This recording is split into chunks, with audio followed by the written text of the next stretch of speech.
E aí, pessoal, questão de número 58 do capítulo 9 do Fundamentos de Física do Halliday. Na figura, o bloco 2, com uma massa de 1 kg, está em repouso sobre uma superfície sem atrito e em contato com uma extremidade de uma mola relaxada de constante elástica de 200 newtons por metro. A outra extremidade da mola está presa em uma parede. O bloco 1, com uma massa de 2 kg, que se move com uma velocidade de 4 metros por segundo, colide com o bloco 2 e os dois blocos permanecem juntos. No instante em que os blocos param momentaneamente, qual é a compressão da mola?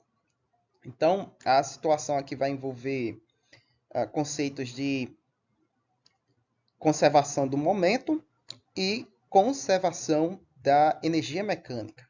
Então, primeiro vamos analisar a descrição da conservação do momento e depois aplicar a conservação da energia mecânica para a gente poder calcular o quanto que a mola se deformou. Né? Para quem está ligeiro, sabe que a gente aplicou isso nos dois capítulos anteriores, o 7 e o 8. Então você tem aí o bloco 1, que é o azul, tem 2 kg, e o bloco 2, que é o marronzinho preso à mola, que tem 1 kg. Então esse bloco é empurrado sobre uma superfície sem atrito, colidem e ambos permanecem juntos após a colisão, comprimindo a mola até o seu ponto máximo, dadas as condições iniciais. E aí ele quer saber o quanto que essa mola foi comprimida. Para isso, a gente vai ter que calcular qual é a velocidade do conjunto do objeto imediatamente após a colisão. Aí a gente aplica a conservação do momento, né? Nós temos aí a definição, né? Que é o somatório das quantidades de movimento dos objetos envolvidos, né? Que parte lá do nosso conceito de centro de massa. Então a gente sabe que nós temos a quantidade de movimento antes e após a colisão. Então, assumindo que essa quantidade de movimento ela é constante, né? Ela se conserva, não existe coisas que dissipem ela aqui, então significa que o somatório vai ser nulo, o que nos mostra que a quantidade de movimento antes e após a colisão tem que ser a mesma. Então nós temos, né? Após a colisão, nós temos os objetos se movendo em conjuntos, então nós temos a soma da massa deles vezes a sua velocidade, que é esse valor aí que a gente quer, né, que é a velocidade imediatamente após essa colisão, né, que é quando eles começam a se mover em conjuntos, e a quantidade de movimento dos dois blocos antes da colisão, né, de forma separada, né, com esses dois termos, do bloco 1 e do bloco 2, né, separadamente, pois ambos estão se movendo de forma independente.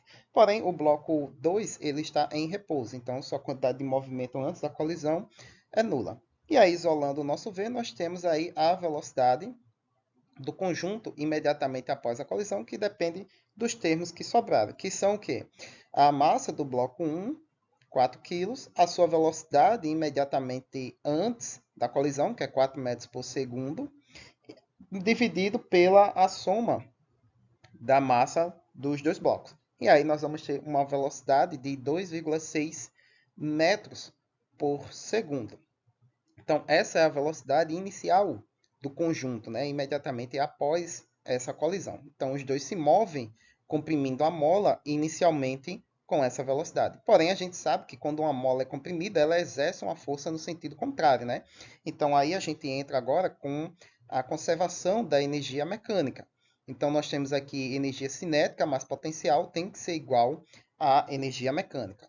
Como a energia mecânica se conserva, nós não temos forças dissipativas aqui também, né?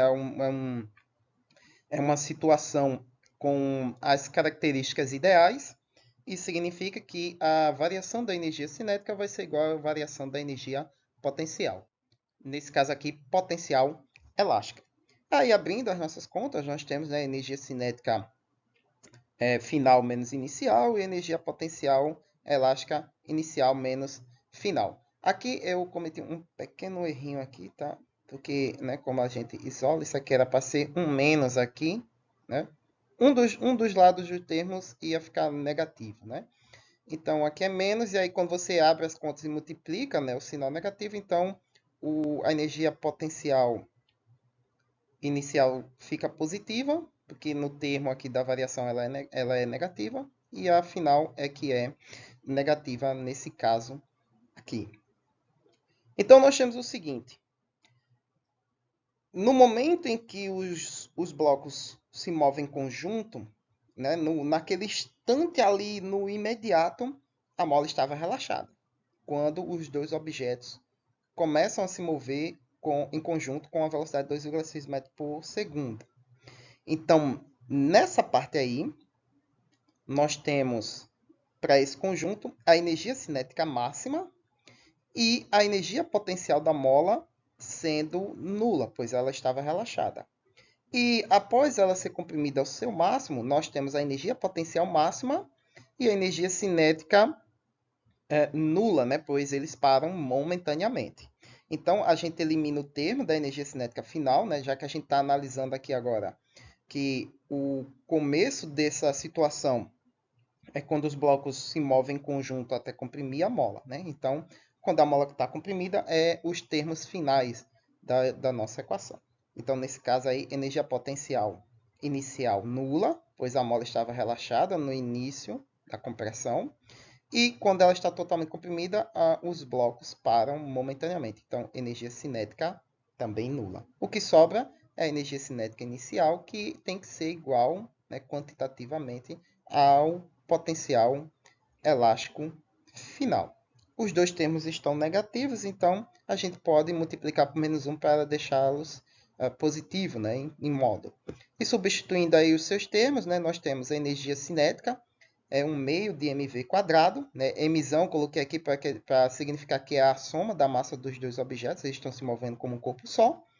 E na potencial elástica, o que caracteriza ela é 1/2 de kx quadrado, onde k é a constante elástica da mola. E esse x é o tanto que a mola está deformada. Então, é esse x que a gente vai isolar da nossa equação. Alguns termos ali podem ser eliminados, né? Porque a gente vai... o quociente entre eles é 1, como por exemplo aqui é o 2, né? Que eu não fiz, né? Eu tenho o costume de fazer esses cortezinhos aqui, eu não fiz, por alguma razão eu esqueci. Então, esse 2, aí sobra então mv quadrado, kx quadrado. Isolo x, então ficamos com v raiz de m sobre k, né? A razão entre a massa e a constante elástica. Nós temos todas essas três grandezas, então substitui o valor, substitui esse valor. Então, nós temos aí a velocidade inicial, né, no início da situação, né, no início da compressão da mola, 2,6 metros por segundo, raiz da massa total do conjunto, né, 1 kg mais 2, que dá 3 kg, e a constante elástica da mola, que é de 200 newtons por metro. Resolvendo, nós temos que a mola aí vai se comprimir 0,327 metros, ou 32,7 centímetros. Muito bem, pessoal. Espero que tenham gostado. Espero que tenham acompanhado aqui comigo o raciocínio. Curtam, compartilhem, se inscrevam no canal se você é novo. E, como sempre, dúvidas, críticas e sugestões aí embaixo na caixa de comentários. E até a próxima questão.